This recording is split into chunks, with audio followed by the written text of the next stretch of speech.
Aloha, it's Robert with Blue Planet. We're here at the AWSI show 2024. I'm here with Aidan Nicholas.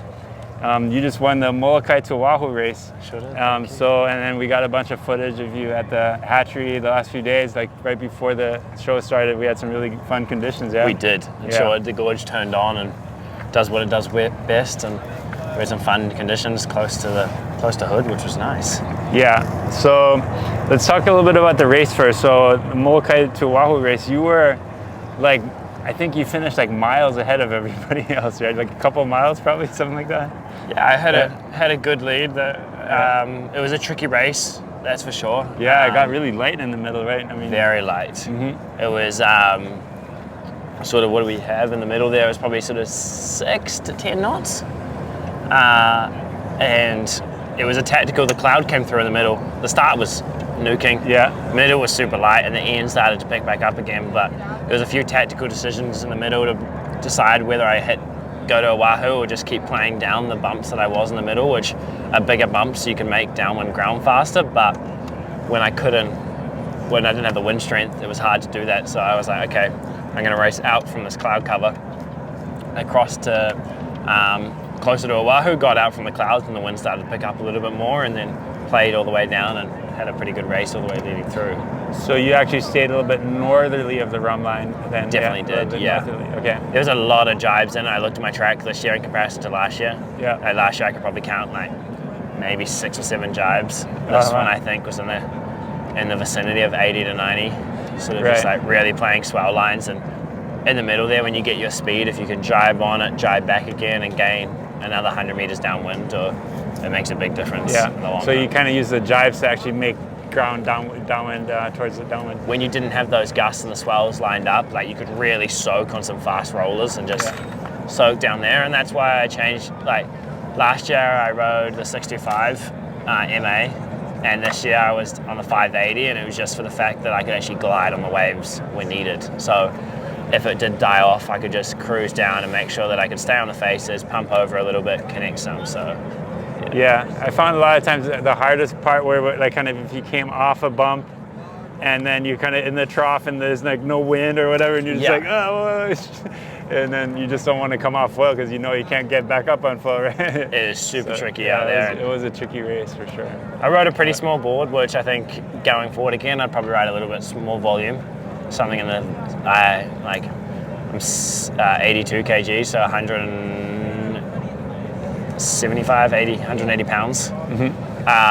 And I rode a 48 litre, but a 75 would have been a much better sort of safer option in that middle there. If you did come down, you could actually get back up again. So you were able to go all the way without coming off foil though? Or? I had one fall in the early section. I made a mishap and switching my feet mid-jibe. Had a crash, came down there, and then I had one other time where the wing clipped a wave top and got ripped down my hands, and by the time I got it back in, I was on the water, but I still managed to get straight back up again.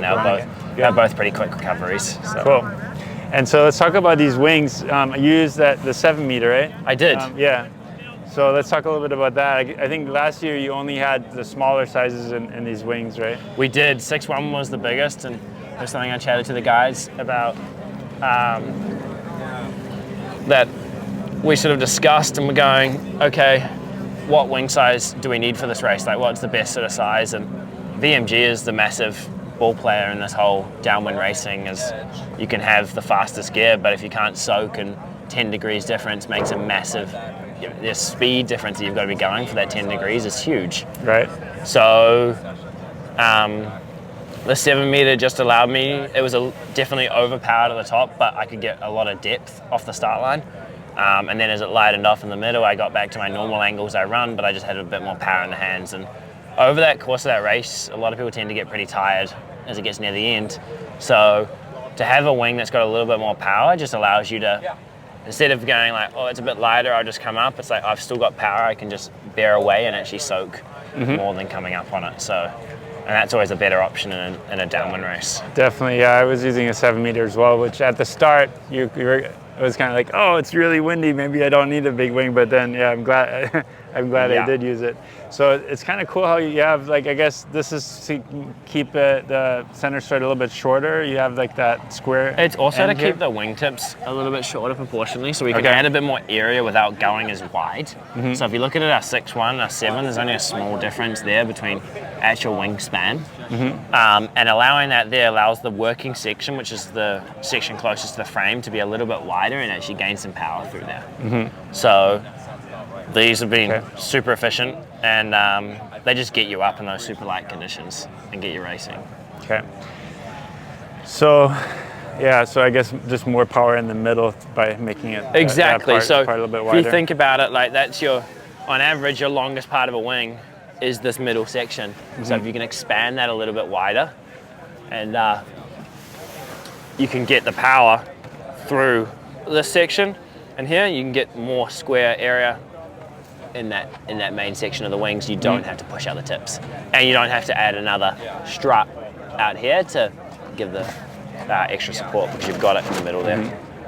And then we're using it with these handles, these same handles. On, I guess that's standard. That's our standard handles. Yeah. So cool. So, and then what would you say? I mean, in terms of what's most important, I mean, in my opinion, is the foil is the most important, because that's what determines your top speed, kind of, or your like what's a comfortable speed you can ride. But then obviously the wing provides the power, so you need a good, powerful wing. But I would say that's kind of comes second to the foil, or what would you say? And then the board is probably third. Right? Yeah, I think they all play a part together. Like it's a combination of things put together. If you have the wrong board and you can't get up, well, you're not riding then. Yeah. Like there's a whole lot of strategical decisions, and different setup feels nicer, in the geometry, and the difference between the foil and the track and the deck angle makes a massive difference. So having those and all combined together can make a big difference on your riding experience. Foil and mast I was up to a 1035 mast is what I raced across the channel on, and it was just so that it gave me that extra, when you're coming down those cranking swells, you've just got that little bit extra to play in height. Gives you a little bit of reaction time to keep you from breaching it. 100%. Yeah. And then so would wings, that's another question I have. I guess, the closer you are to the surface of the water with the foil, the more efficient it is. But then with a longer mast, I mean, just like a lot of times when I'm out there, even though I have a pretty long mast, I'm still pretty low to the surface just for the safety, safety surfing it a lot of times, especially when you're going fast. Is that kind of what you do, or do you always try to be as high as you can on the mast kind of thing? Or I try to get as high as I can. I get to a certain point, there's a risk versus reward. It's like anything. Right. Any foil you ride, any mast you ride, it's always that risk versus reward of like how high top speed versus how comfortable am I at that speed. Right. If you can ride a faster speed but you're losing control every couple of minutes, like a crash is a minute of your time. So if you think about it, like your speed can drop off a few if you can actually have a setup that you can ride, and it can make you across in a cleaner run. Right. Yeah. We didn't have a nuking one, but if it is nuking out there, you do get faces that are completely vertical. So like coming out the back of them, it's like coming through a surf break. You come through and you can completely breach out the front of them as they're crashing, or as they're cresting at the top. Yeah, I find that like if you're overtaking a bump, it's like you have to almost like push your nose down and stay really low, and like not like, because it's so easy to come out through the bump and then come out the other side. And that's where a good board's important, because as you touch down, if that board touches down and just hits the lip and keeps riding off, you're fine. But if it sticks or if it grabs when you're just trying to stay low coming through that bump, it makes a big difference. The wing for sure, and especially in downwind races, these bigger wings, is like you've always got that power. Like you want that power. It's one of those things. It's any downwinder. If you're going for a downwinder from Viento down to here, or you're even doing a downwinder on Maui, if the wind dies or the wind lightens off, you want to be able to get home. So going that one size extra bigger than you would for like a regular back and forth session for a downwinder is super important. Yeah, I mean, another reason is too that once you bear off the wind, you have less effective wind in your wing, right? So you actually need more power to have that angle, So yeah, makes sense. So yeah, let's talk a little bit about the board. Like, what board were you using in the Molokai race? I was using my 48-liter wing board. Do you have one of those here? Or? Oh wow, so yeah, that's a pretty small board for racing, yeah? Exactly. Would you say? Yeah. That was much smaller than I probably should have been using. It was just what I had and what I was traveling with. Right. I definitely looking at it. It's probably now, from what I know, I'd probably be on the 65 mid length. So this guy here, and this is what I probably should have ridden, just a little bit extra, a few more liters. It's going to get me up a little bit easier. Middle of the channel, it's got a little bit more length in it, so it's going to glide and get up a little bit quicker. So this would have been my board of choice for the crossing. Yeah, you just didn't have it on Molokai, but I just didn't, the day of the race. Exactly. Yeah, it's one of those things. It's what you travel with, and I travel with this, and I ride this all the time, so I am quite dialed in. Yeah, and then this you can use in anything like waves, racing. And that's what I was doing. I did some wave stuff, and even if you really have to, you can prone it too as a board. Like if you've like come there and you're like, oh sweet, okay, I've got this board. At least I can still get out in the water. Yeah. No matter what. And then when you were riding at the hatchery before the show, which were you using this board or you had? I was using that board. This board, yeah. So that's kind of your go-to, huh? Yeah. And that one's 48 liters. How many liters is that one? 65. Okay. So we've got about 17 liters difference. So yeah, and that makes a big difference if the wind is light and you don't have to get to the surface first to get going there. So especially those sort of wings, like once you get them moving with this sort of board, you can go down pretty light and still be able to get up. Right. Pretty crucial. And then also just less drag and yeah. And I made that big realization when I was, I had a GoPro on my board and I came down and it knocked the GoPro. I was like, oh, I just fixed the GoPro. And I was just outside the harbor in Maui. And what happens, I fixed the GoPro, went sweet, went to go back up again, didn't realize I was running fully on apparent. And there was no wind to get back up again. So I swam from the outside of the harbor all the way into the inside there. And it was like a 40-minute paddle. And that was when I was like, this is where that mid-length would be really nice right now. This is where I could have got up in this lighter breeze. Yeah, was that like the day before the Molokai race, the Maui to Molokai race? Yeah. Yeah, that same thing happened to me. I fell like right outside the harbor and then I couldn't get going again for a while. Like, it was really light right there. Yeah, that's what makes it important. Yeah, that's where it's nice to have a bigger board. Yeah. So let's talk about the foils, like the foils you were using and the... so I was using Want to go up to check out the different foils? Okay, so we're going to talk a little bit about the foils, like I guess what you're usually using like at the hatchery, what you would use on a race, and so on. Yeah, sounds good. So like that's my normal mast length, an 865, and I was riding a 1035 for the race. Yeah. So a big difference in height. It doesn't look like that much, but it makes a huge difference. Right? Exactly. The feel is totally different. Yeah.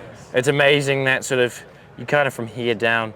That's kind of your real height because you're almost running at maximum at that height all the time. So. And especially when you've got some extra waves, like that just makes a big difference. It also makes a big difference in recovery because you drop, you get enough time to bring it back up again. When it's a real short mast, unless it's super short, like under 60 centimeters, sort of 50 in the 50s, then you can recover because the nose never drops far enough. But anything where the pitch angle can be big enough, like what you get on these 865s and even the 1035, it's nice to have that extra height to just ride out of it and compensate. So that's my two. It's a lot of times when you crash, it's not from like sometimes it's like when you come back up again, like you hit the water and then as you come back up you can't recover back, like, and the longer mast just gives you that much play. 100%. Yeah. So I always ride a TC60 fuse with this. So here's our fuses here. So I run a 60 fuse. The guys behind a boat run a 50 fuse, and there's sometimes for some of the disciplines or learning you get into a 70 fuse, but it's more 70 fuse just gives you a little bit more pitch stability and front to back, and sometimes you can run smaller tails which allows you to carve a little quicker but still have that like forward to back pitch control. But I ride the 60 fuse and that's pretty much the standard for everything I do on this thing. Yeah. So that's that. 60 fuselage, okay. And then when we come to foils, we come over this to the side. MA625 is what I ride on a daily basis. When I was at the hatch the other day, that was what I was on. Yeah, and that's the one that Cash was using at J Bay to ride these huge waves too, which is... So the potential and what it can do in the different days, and it's kind of interesting too because it's actually a fairly simple design. There's nothing super fancy about it, not super high aspect, not like it's just a kind of a. But it just does everything we want to do. Foil for everything. It allows us to rip. It allows us to go fast. It keeps control. You got a nice roll. So there's a lot of potential that it has. So yeah, nice. And then this here is, so last year I raced M2O on this. Oh, okay. So I did that, and then this year I did this. So I got a slightly wider span on this, which is going to give me a bit more glide, a little bit more there, and it's a 580 and that's a 625. So just more high aspect. Just a bit more high aspect. These are, like, the top end isn't as incredible on these, like you can't push them as fast, but the glide and the potential for this downwind racing is what I needed, and that's why I'm riding. I've even downwinded this in the Gorge, so sup paddled it up and had on a good day out here where it's real fun to rip the turns on. It's super playful.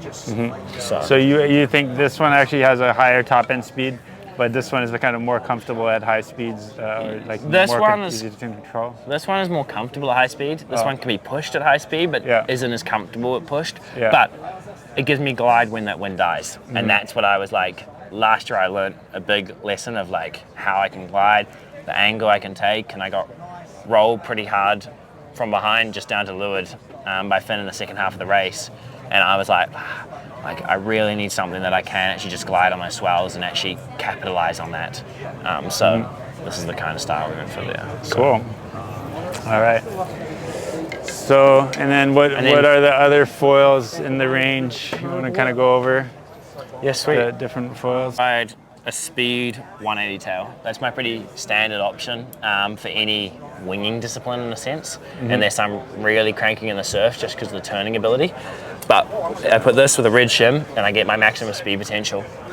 And it's super quick to ride. So the red shim is 1 degree, and that basically it flattens out the angle. Exactly. You lose a little bit of pump, but you get a little bit more speed. Right. So basically the angle between the front wing and the back wing is a little bit less, so it has less drag. But or it's even not between that, but even on this, the section flattens out, so then you can get more speed off that 180 tail.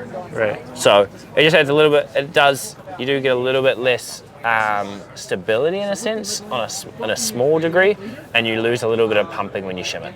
Okay. But you get that extra speed potential, and that's what I love to ride. So when I wing and do freestyle and wave ride, it's this. If I'm purely wave riding and it's solid swell or I'm towing or anything like that, it's the 180, the 140, sorry.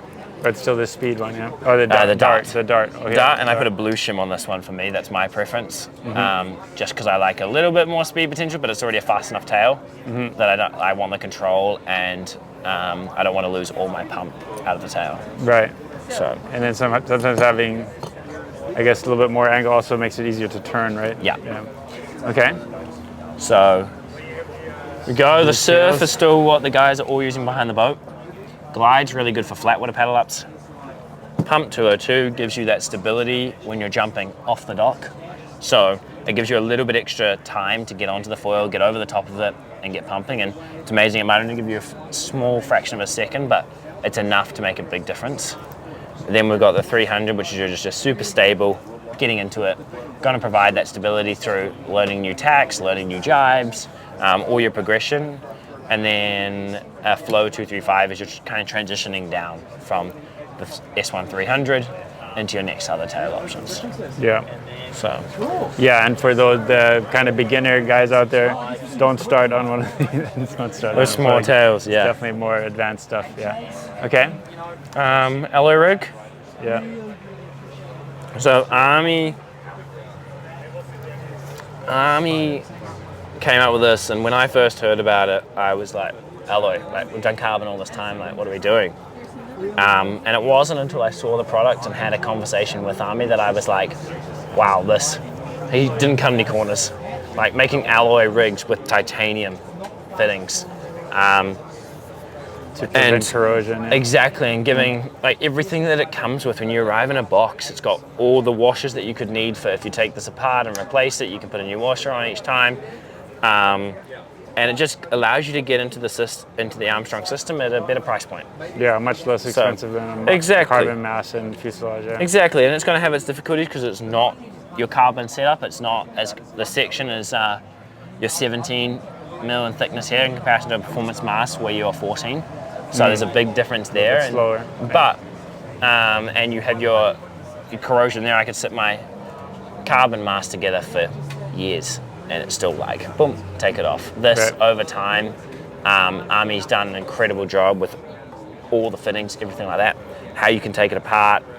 You can keep this whole setup together. It is advised to take off the front wing. I wanted to ask you about the wings too, because you were on a 3-meter wing when a lot of guys were on like 2.5s or 2 tiny wings, yeah? Yeah, sweet, we can chat about that. Like, so at the hatchery, I was filming you and I think most of the Armstrong team was on the 3-meter wing when it was blowing super hard, and a lot of the locals were on like 2-meter or 2.5-meter wings, you know, really tiny wings. So I just was wondering, like, what's you know, and you do have a 2.6. So what's the difference, and why were you using the 3 meters? I like a little bit more power and average. I love the hang time it gives me here and coming down a little bit softer. The smaller wings, like, I love to switch with those guys when we're out there, and actually freestyle becomes a lot easier when we go to smaller wings. But I love a little bit extra power. It's got to be, when I jump, I'm not going to come down a lot super quick. Like, it's a weight difference. When those guys come down with their weight is a lot lighter, so they can just come down softly. Right. Whereas this here is like, they've got so much power in their hands that they can just, I have to go up and then coming down. If I come down too small a wing, I just drop too fast.